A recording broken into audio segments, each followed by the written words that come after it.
maandalizi ya mechi ya Yanga na Mbeya Kwanza itakuwa kama ni kama maandalizi ya mechi zingine zilizopita, lakini itabidi kujiandaa kimakini zaidi, sababu mara nyingi timu ambazo ziko nafasi ya chini kabisa huwa ndio zinasumbua timu ambazo ziko nafasi ya juu.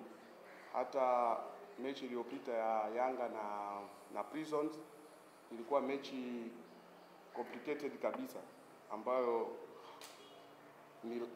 huwa inatokea kwenye mpira kitu kama na hicho.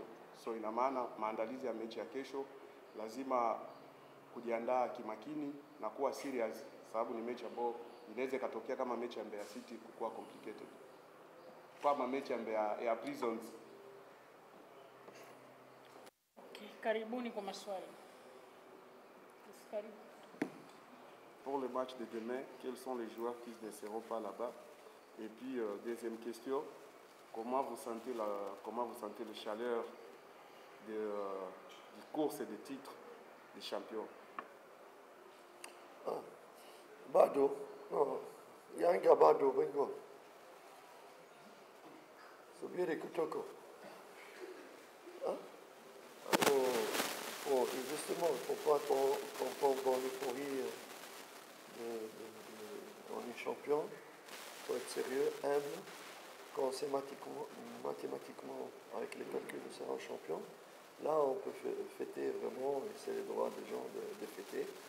Mais pour le moment, nous sommes concentrés match par match, vraiment. Et après, on verra. Par rapport aux joueurs, c'est vrai nous avons 3 matchs extrêmement importants en 10 jours.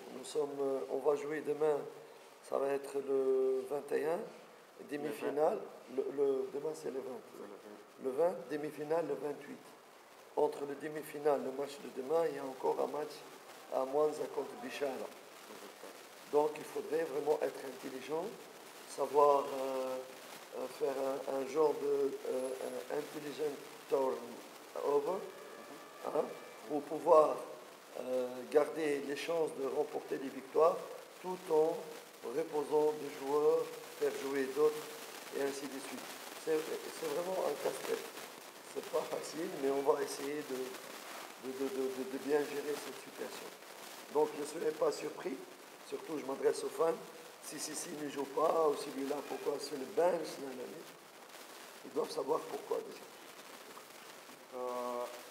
Bado ubingwa, bado Yanga hajawa bingwa, sababu tutakapofika muda wa kusema tayari hapa tunaona kabisa hesabu ya ubingwa, tutasherehekea, lakini kwa muda huu bado kwanza tuna concentrate kwa kila mechi, sababu ndani ya siku 9 tutakuwa na mechi 3 ambapo kuanzia tarehe 20, tarehe 24, tarehe 28. So inaumiza kichwa kwa kupanga kikosi. So lazima kuwe na mabadiliko ya wachezaji, sababu ni mechi nyingi ndani ya muda mfupi. So mashabiki wasishangae kuona kuna wengine watakuwepo benchi. Ni kwa sababu ya kutumia akili ya ziada ili kupata matokeo kwenye hizo mechi 3 zote ambazo ziko ndani ya muda mfupi. Swali la pili kwa coach.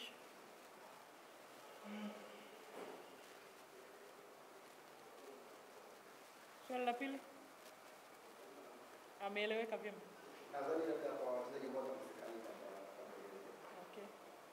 Ndio ile aliyozungumzia kama ndani ya siku ndio si tu n'as pas expliqué concernant les joueurs qui seront absents. Ah non,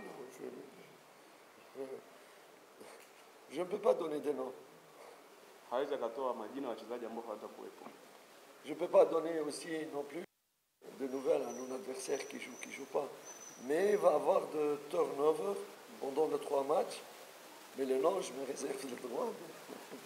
Hawezi pia katoa majina ya wachezaji ambao hawatakuwepo, sababu timu pinzani pia itajua kina nani ambao hawatakuwepo, lakini kutakuwa tu mabadiliko katika kikosi. Safi, his own names. Yakuba is not ready. Yakuba hayupo. Sawa. Swali la pili. Après les 2 matchs, on va jouer le derby contre le derby. Est-ce qu'il y a les joueurs que tu vas les faire reposer pour les préparer au match de derby? Certainement, oui. Certainement. Parce que le match entre Bishara, c'est le 24, 28. On n'aura que 3 jours de différence pour jouer une demi-finale. Donc, il faut vraiment une gestion. Espérons qu'on va réussir dans cette gestion. Mais il faut absolument reposer quelques jours pour arriver, c'est-à-dire arriver à la demi-finale où tous les joueurs seront frais, pas avec des traces de fatigue. Kati ya baada ya mechi ya Biashara tarehe 24 na tarehe 28 kuna siku tatu tu. Tarehe 24 kwa 28 kuna siku tatu tu. So lazima kuna baadhi ya wachezaji ambao watapumzika ili mechi ya tarehe 28 wawe wako fit. So hapa inabidi kumanage jinsi ya kuwatumia wachezaji ili mechi ya tarehe 28. Swali la mwisho.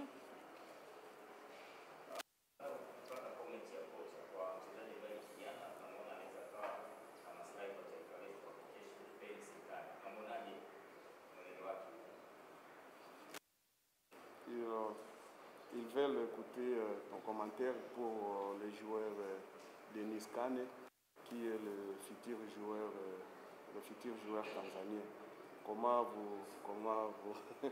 Comment vous parlez de son évolution sur l'avenir? Denis Kane, il a la particularité d'avoir une grosse personnalité, du caractère, personnalité, il n'a pas peur. Et il est promoteur, il a beaucoup de qualités, mais il manque beaucoup, il a une grande marge de progression. Il va encore progresser, et c'est ce style de joueur qu'on aimerait bien, de Tanzanien, avoir chez un gars. Je pense qu'il faudrait le laisser le temps, parce qu'il doit progresser beaucoup, travailler d'autres paramètres dans le football. Denis Kane ni mchezaji mzuri ambaye kwanza mwenyewe anajiamini, ana uwezo, lakini bado itabidi aendelee kufanya kazi ya ziada, kujifunza zaidi kwa kuendelea mbali. Ila ni mchezaji mzuri, kadri siku zinavyoenda ataendelea kuwa mzuri zaidi, sababu anajiamini mwenyewe na ana uwezo. So wachezaji wa design hiyo wakiwa wengi Tanzania itakuwa vizuri sana. Asante sana coach, natakia maandalizi mema. Asante.